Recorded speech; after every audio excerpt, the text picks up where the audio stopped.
Hello there and welcome to the News at 7, where we get to the heart of the day's stories and communities across Scotland. Tonight, what's causing the recent spate of wildfires? We hear from the fire service about the current state of play after blazes in several parts of Scotland. The new mural in East Ayrshire town that's celebrating its links to the man who discovered penicillin, Alexander Fleming. And we meet Betty, the dog who's about to tick off a full house, tackling every Munro and many more Scottish summits. And we'll have the sport with Lewis. What have you got for us tonight, Lewis? Well, Laura, Scotland's male curlers strike gold for the second time in 3 years at the World Championships in Canada. We'll be joined by an Olympic champion to reflect on that amazing achievement. Hello, I'm Laura McKeever. Welcome to the News at 7.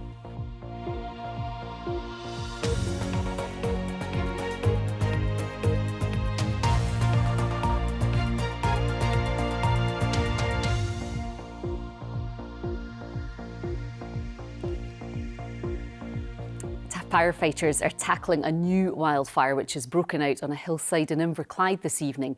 It follows a weekend of wildfires in different parts of Scotland. One blaze began on Thursday in the Galloway Forest Park before spreading to Loch Doon in East Ayrshire. Some walkers and campers were moved away from danger.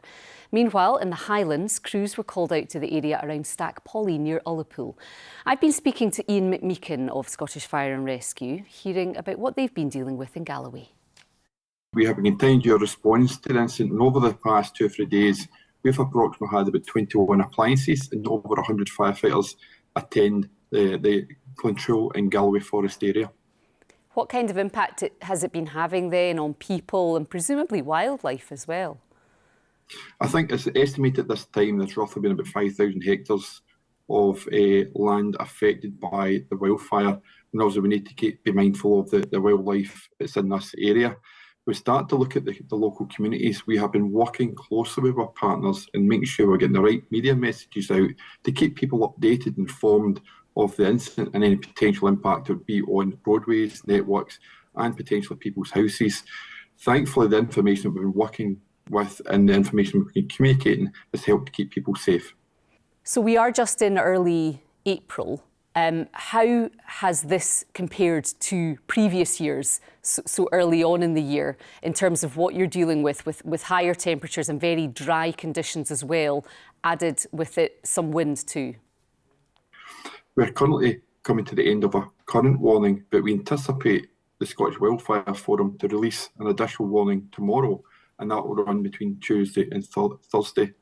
We'll look at the extent of that warning to see what the potential risk is and to continue to make sure we get the right messages and resources in the right places there. These warnings help us to make sure that we are keeping communities safe, and they help us to inform where we need to look for investment in new technology moving forward. How would you advise people then who might be out enjoying the countryside, using the countryside at this time while these warnings are in place? We recognise that this week there'll be many schools off across the country, and local communities and families will look to try and enjoy the countryside. What we'd ask people is, if people are out and about the countryside, to make sure they don't leave any rubbish lying about, to make sure they discard their cigarettes appropriately, and to make sure when we're using barbecues or other types of items, equipment for food, that they do it appropriately and they don't leave them unattended.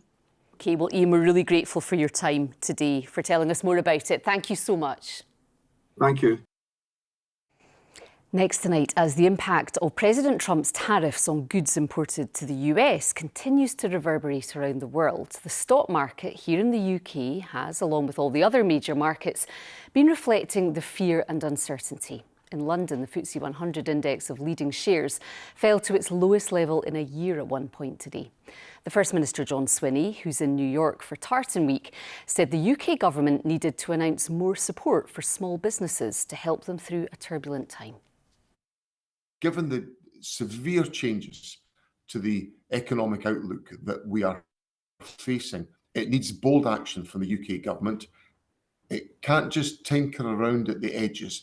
It has to fundamentally change its economic policy to support Scottish business and to give Scottish business a chance of dealing with this economic situation. So what could all of this mean for people with investments and pensions? Well, I spoke to the money expert Fergus Muirhead and asked how connected our pensions are to the stock market. In most cases, they're very connected. Most people who have pensions will have some element of their pensions invested in some sort of funds that invest in the stock market. Now, that's a million miles away from saying that because the stock market falls by 5% today, your pension fund will fall by 5% today. Because for that to happen, you would have to have 100% of your pension fund invested in a fund that mirrored the FTSE 100, which is the main index that we all talk about. And very few people who have pension funds have that type of arrangement. But most people will have some sort of exposure to the stock market, to equities in their pension funds. And if that's the case, then most people will see some sort of fall in the value of their pension fund over the last couple of days. Yeah, given all this turmoil then, what is your advice to people who might be feeling a bit panicked by all of this? Well, it would be natural to feel panic, would be the starting point, I think. But I think the stock market is a long-term game. Pensions are a long-term game. So the worst thing that you can do, and this doesn't happen with pensions because most people can't just go in and access their pension today, especially if they're not of pension age. But if you've got an ISA, it can be that's invested in stocks and shares, it can be very tempting to say, I'll just cash that in because I've lost 5% or 10% today. And the only thing you will do if you sell your ISA when you've lost 10% is consolidate that loss, because you ain't going to get 10% anywhere else. So the best thing that you can do, reflecting the fact and understanding the fact that the stock market is a long-term game, is just sit it out. Try not to do anything, but just grin and bear it. The market will recover. Whether it recovers tomorrow or next week or next month, we don't really know yet. It's very early days in what's going on just now. But it will recover at some point. And the best advice, if you don't really need the money at the moment, and we'll come back to if you do really need the money at the moment, that's a different thing. But if you don't really need the money at the moment, just grin and bear it, and things will come back. Yeah, what if you are about to retire though? What if that is imminent? Well, again, if you are about to retire, it depends on that mix of money that's in your pension fund. If you're about to retire, it may well be that you've already taken account of that fact, and you may well have some money in your pension fund that is in cash or that is in assets that are not connected to the stock market.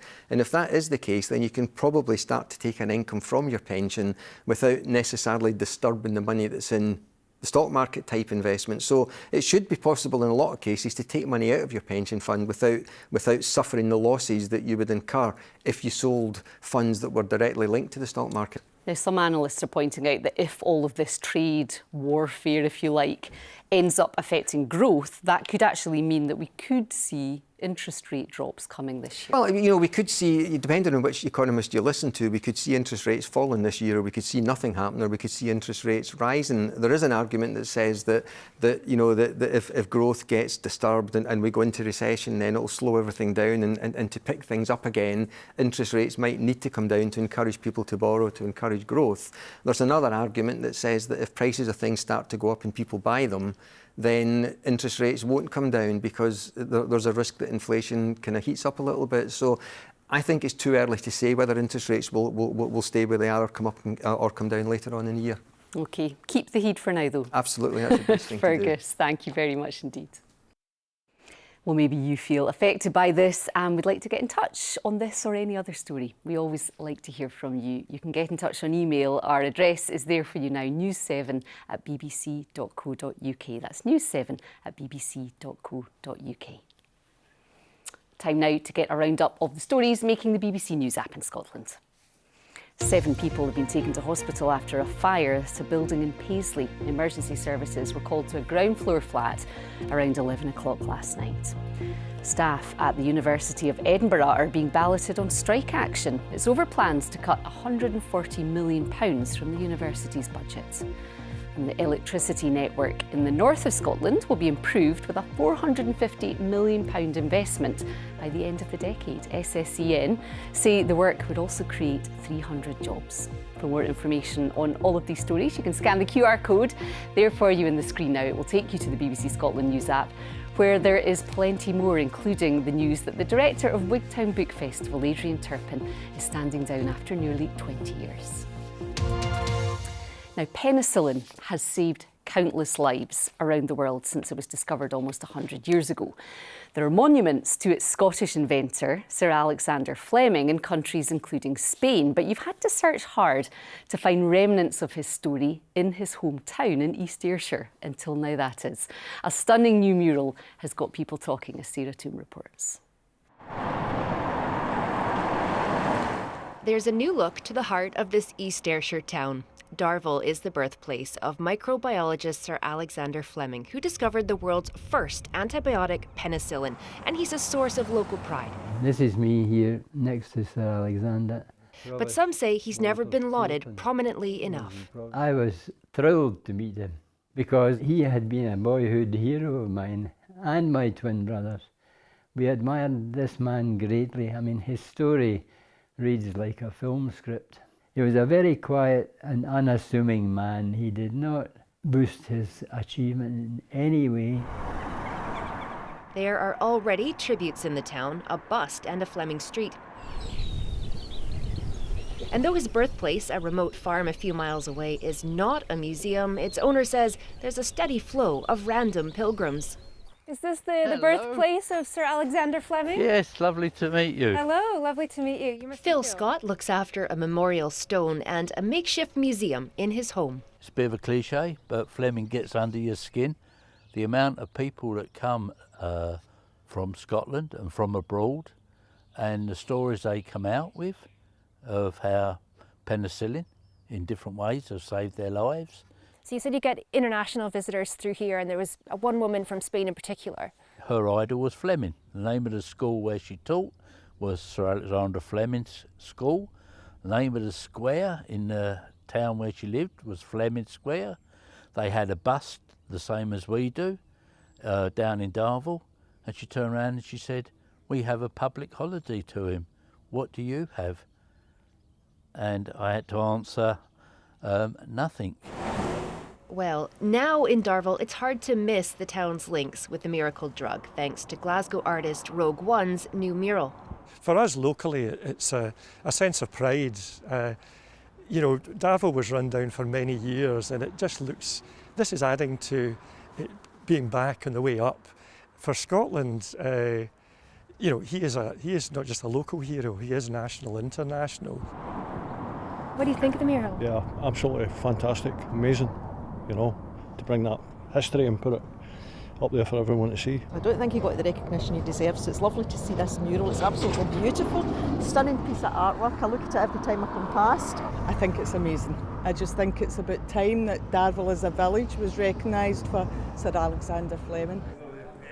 Volunteers also hope to crowdfund for a festival and more to mark the centenary of penicillin's discovery in 2028. Sarah Toom, reporting Scotland, Darvel. Now, you may have seen the motor racing legend Sir Jackie Stewart on Reporting Scotland on BBC One a little earlier. He said it feels like his wife is living in a new world because of her advanced dementia. He's hoping the charity he set up can help fund a blood test to detect the disease earlier. I know that Helen doesn't mean it when she suddenly goes round and hits me. She uses language that she's never ever said in her life. And it comes like that. And I said, darling, don't say that. Why? Helen is in a new world. Well, with us now is Professor June Andrews, who's a Professor of Dementia Studies. June, a very good evening. Thank you so much for coming in. That's heartbreaking to watch, but that'll be familiar for so many families going through this with somebody that they love. Yes, that's right. I studied dementia at university for years, and now I volunteer at a local dementia carers organisation, and we meet once a month, and stories like this are what we hear all the time, where people describe how the person they love changes. First of all, imperceptible change that nobody else can see, and then eventually their behaviour may become really difficult sometimes, something that makes it difficult for other people round about to accept. And it's heartbreaking for all the people concerned. Now, Sir Jackie's hoping to help fund this test. Tell us more about testing. What is available at the moment to give people possibly a sense of whether this might be something that will affect them down the road. Yes, the thing about tests is, in order to understand it, you have to look at two things. One is dementia, which is all the symptoms like becoming lost and not being able to look after yourself. And on the other side, there are the brain diseases that cause those symptoms of dementia. And finding tests for the brain diseases could be quite useful, because if you want to produce a drug, a medicine that would stop the disease, it's useful to know whether or not the person was going to get it in any case. And a blood test might give you that idea. If you wait until someone is actually getting the symptoms, then the disease has progressed quite far. And so a blood test would be really useful for research purposes, but it's important not to get too over-enthusiastic about it at this stage, because that's a long way down the line. And it's probably better to focus a bit more on what you can do now to help people, and what you can do now also to reduce the chance of getting dementia yourself. Well, talk us through some of those things. What can we do at the moment to try to prevent this? Right, well, the sorts of things are things that we would do anyway for general health. Anything that's good for your heart is good for your head. And so exercise, eating the right things, they're really quite important. But there are some conditions, metabolic conditions like diabetes, where it's really important to take your medication and keep yourself well, follow your doctor's instructions in order to make sure that your brain stays well. The only really preventable form of dementia is the kind of dementia that comes from either head injury or from alcohol misuse. These are things that we can stop. We can do that by public health measures. But in general, there's a range of things you can do to keep yourself well in life that will reduce your chance of having dementia. And smoking and drinking are two of the really important things to think about. You know, drink in moderation if you have to drink, and don't smoke at all. If you already are smoking, stop as soon as you can. June, just briefly, are you hopeful that we're going to know more? I think it's wonderful that all this research is taking place and that people are putting more money into dementia research, because dementia costs more than cancer, heart disease and stroke put together, and a lot of that cost falls on the family. So anything that can be done to make it better is really, really good. Okay. But I'm afraid there's nothing coming anytime soon. Okay. Professor June Andrews, thank you very much for coming in tonight. Thank you. And thank you for joining us on tonight's News at 7. Still to come on the programme. The pooch with a head for heights, who's about to become the first dog to complete a full house of Scotland's highest hills. Not a cloud in the sky today, but how long can it last? Well, perhaps longer than you might think. I'll have a full forecast later in the programme.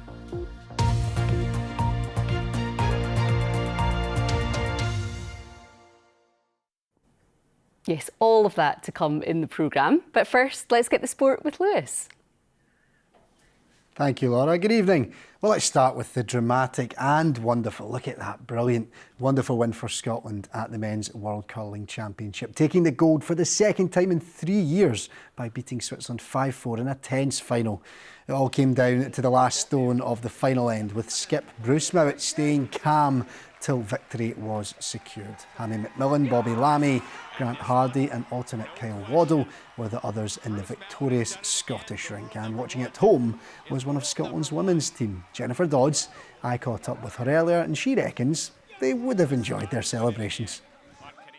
I think they'll be pretty tired, maybe a couple of sore heads. I think a wee celebration is very well deserved after winning World Championships. They did it the hard way. No team had ever come through sort of the quarterfinal qualification games before, so they had to beat Sweden, who were last year's world champions, beat Canada, who's number 2 in the world, and Switzerland, who I think were number 3 in the world.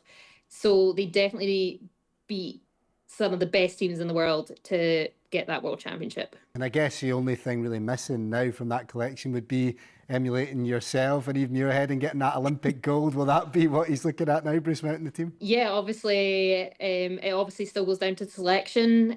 That'll happen this summer, but they obviously put themselves in a very good position for that. Obviously, 3 years ago, they were so close to winning the gold, and coming away with a silver was still a great achievement. But I know the boys have got such high standards, and they wanted that Olympic gold medal. And if they get a chance to go back, that's what they will be striving for sure. Yeah, and it's a busy schedule, isn't it? I mean, you guys have just come off the back of the Worlds. Bruce and the team have just lifted the world gold, and then of course it's into the mixed up next as well. So it's a busy time. Yeah, so especially for Bruce, he's got sort of, I think, 5-6 weeks away on the trot. So he has men's worlds. They've got a Grand Slam event in Toronto that they've actually got a charity game today, and the competition starts tomorrow. And then he's got a couple of days off, thankfully. And then we're flying out to meet him in Canada for the mixed doubles. So yeah, it's a very busy schedule, but as I know Bruce says, he wouldn't want it any other way. He wants to be playing these games, so he's going to be up for all of them. And how do you reflect on the achievements for yourselves in the Women's Championships there, and how are you feeling going into the mixed alongside Bruce? We are really happy with our results. We got to the sort of quarter-final qualification games, which was a big step up from last year, and we secured Team GB a spot at the Olympics. So that was kind of a major sort of tick for us. Mixed doubles I'm really looking forward to. Obviously, me and Bruce have played together for years now. Back in 2021 we won the World Championship, so we know it's going to be a high standard field out there, and we will need to bring our A game. If Bruce just keeps playing like he did at Worlds, I'd be very happy, and I would have to be like, oh, I need to step on my game to match him. So no, I always really enjoy mixed doubles. It's a quicker pace game, and you never feel safe even if you're well up in the game. You feel that you could still lose a big end. So yeah, it's a lot of fun, and even funner playing with Bruce. To rugby, and Glasgow's Henko Venter is a doubt for Friday's European Champions Cup quarter-final against Leinster after being cited for an alleged eye gouge during the Warriors' last 16 victory against Leicester Tigers. There's a disciplinary hearing tomorrow. It was otherwise a memorable night at Scotstoun, with Glasgow running in 6 tries to dismantle their English opponents 43-19. Next up is one of the toughest assignments in rugby though, a trip to the Aviva Stadium in Dublin to take on a Leinster side who thumped Harlequins 62-0. I think the confidence is there in the group, the belief is definitely there, and I think they're characteristics that are extremely powerful. And I said when you put that with a skill set and that ability to be brave and how we try and play, it's a dangerous combination if it clicks. And I think, for us, it's really important that we're calm and composed. And I think there's some important characteristics that we need to bring for Friday. There's also reason to celebrate in snooker for this man, John Higgins, who won his second ranking title in the space of 2 months at the Tour Championship in Manchester. The Wizard of Wishaw came back from 8-5 down to beat another 4-time world champion Mark Selby by 10 frames to 8. 49-year-old Higgins will now be feeling in fine fettle heading to the Crucible later this month. 2011 was the last time he won the World Championship. Brilliant stuff. And remember, you can head on over to the BBC Sports Scotland website, where there's more for you there, including the latest on the race for the last top 6 spot in the Premiership. It is really heating up there as it heads in to the final weekend before the split. So yes, Laura, a lot to celebrate about the sport. We're having a good day today. We are. It's exciting times. Lewis, thank you. And it is now the highlight of our day, because it is time to meet Betty, a 9-year-old Kerry Blue Terrier who is about to tick off a full house after conquering every Munro and many more summits in Scotland, becoming the first ever dog to do so. Betty and her owner, Shona Marshall, have completed 282 Munros, 226 Munro tops and hundreds of Corbetts, Grahams and Donalds. I spoke to Shona and Betty earlier and asked how the challenge came about in the first place. Well, I'd always been interested in hill walking, but, life gets in the way, and following or, during COVID, because we were all shut in and everything, as soon as we could sort of escape, I thought, let's go for the hills, and if we can raise some money along the way for the Kerry Rescue, so be it. So we did. Started on Ben Ann and Ben Avourd because they were the only hills or Munros in Murray that we could access, and then the restrictions lifted, and I thought, well, there's no point trying to do a round if we can't cope with the exposure. So we very quickly went to Skye, although the weather was awful. Got the in-pin done, which is probably the most difficult one for non-climbing folk to do. And just carried on, just sort of going out once a week until summer, and then sort of ramped it up a bit after that. And then somebody says, oh, the rate you're going, you'll be finished by Christmas. Well, it wasn't Christmas, but we managed in a year and a day.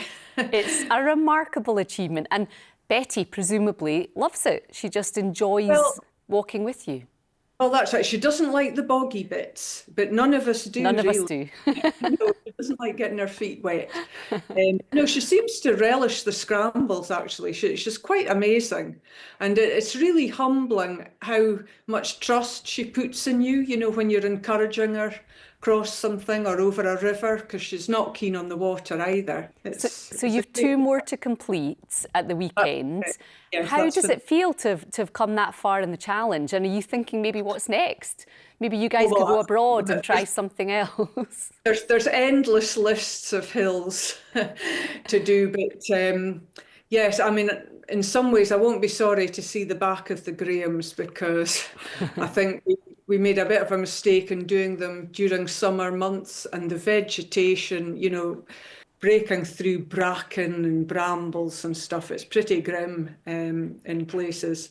We've been across all of Scotland, so many of the islands, and then we also had to go to England, Wales and Ireland as well for the firths. You know, so my geography of Scotland in particular is much improved, and it's really a fabulous country. Absolutely. And what does that very good and very fit girl get at the end of all of this? What's her favourite treat? Well, every walk she gets 2 hard-boiled eggs when I'm having my lunch on the hill. So, and then in the evening she gets additional tin of sardines, usually in tomato sauce, which seems to go down quite well in with her food at night, just to give her some extra calories. Shona Marshall there, and Betty, of course, will let you know how they get on completing that task. Right, weather time now. Mr. Blue Sky has delivered again. Haven't you? It's all down to you, Chris. Well, I'd like to say yes it is, but no. However, this is our second week of high pressure and sunshine. Once again, loads of photos coming into us from our weather watchers. Thanks for those. Great picture there from the Aberdeenshire coast. Sunshine over Glasgow, sunshine over Edinburgh, and there is more sunshine to come for a good number of days yet. Let's take a look at what's happening. It's all thanks to high pressure. There it is on the chart, and watch what happens through the next few days. It stays with us. It moves around at times. That means there will be some areas of cloud coming and going, but for most, it's dry and sunny, and actually increasingly warm too. Not overnight tonight, though. It will be chilly. It's chilly by night, and that means it's a cool start to the day tomorrow. But for many, a bright one. There'll be a little bit of mist and fog in places, fairly shallow, and that will lift readily enough. Temperatures here at 8 in the morning, 1 to 4 Celsius. A few glens still close to freezing. Perhaps a little bit of cloud towards the far north coast and certainly across the Northern Isles. That'll actually thicken through the day. So a bright start in Orkney, but expect the cloud to thicken through the course of Tuesday. Elsewhere, a few patches of cloud around the coast, but we're picking at things really. For most, it's dry and sunny. In the west, 20 degrees. Now, for Wednesday, we've still got high pressure nearby, but a slight northerly drift will mean a little more in the way of clouds. So first thing on Wednesday morning, it's a cloudy start in the east, sunny in the west. That cloud should thin and break, so sunshine developing into the afternoon, holding on though in the Northern Isles. And because of that cloudy start, it will restrict temperatures in the east, but in the west, once again, up to around 20 degrees. Beyond Wednesday, this is Thursday now, it's a southwesterly flow, and that means the highest temperatures will be in the northeast, 20 to 22 Celsius. Elsewhere, pretty pleasant still, 18 or 19 degrees. And then for the end of the week, well, that high pressure beginning to recede, a weather front. Not seen that for more than a week now, bringing some cloud and a few spots of rain, but not much. So this is Friday. It's a cloudier picture, spots of rain across the Highlands and Islands, still pleasantly mild, if not warm. And then on Saturday, we've still got that cloudier zone across the northwest with some rain, but central, southern and eastern Scotland sunny. Plenty of sunshine further south as well, with temperatures down in England in the low 20s. But you can see for most throughout the course of this week, dry, sunny and increasingly warm too. Make the most of it, is what I say. Laura. We will, before that bubble bursts, Chris. Thank you.